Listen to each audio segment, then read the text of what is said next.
Good morning, everybody who's ready for a daily dose of surrender. We'll be looking at day 16 in Exodus 33:14. And he said, "My presence shall go with you, and I will give you rest." How cool is it that for thousands of years, God's been promising that his presence will be with his people? And I love this reminder that the presence of God, his Holy Spirit, is with me always, and I can rest in that truth. So I'm going to go confidently about my day, knowing the Most High is guarding me, guiding me as I wait on him. We are going to find our first cross-reference in Deuteronomy 4:37. Or has a God tried to go to take for himself a nation from within another nation, by trials, by signs and wonders, and by war, and by a mighty hand, and by an outstretched arm, and by great terrors, as the Lord your God did for you in Egypt before your eyes? Next, we're going to look at Isaiah 63:9. In their affliction he was afflicted, and the angel of his presence saved them.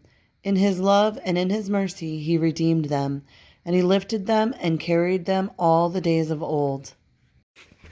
Next verse is Deuteronomy 12:10. When you cross the Jordan and live in the land which the Lord your God is giving you to inherit, and he gives you rest from all your enemies around you, so that you live in security. The next verse is Deuteronomy 25:19.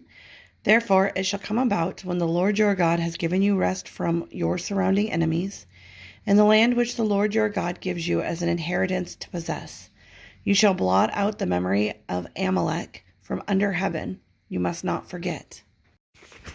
Next is Joshua 21:44. And the Lord gave them rest on every side, according to all that he had sworn to their fathers.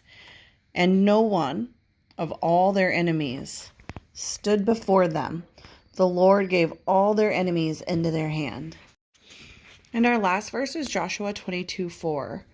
And now the Lord your God has given rest to your brothers as he spoke to them.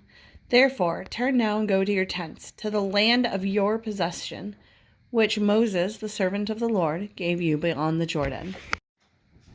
All right, now it's time to go ahead and get our prayer journaled out. There's so much great information about trusting on God and then resting in those promises, because not only can you rest in the promises, but eventually you will have the rest in the fulfillment of those.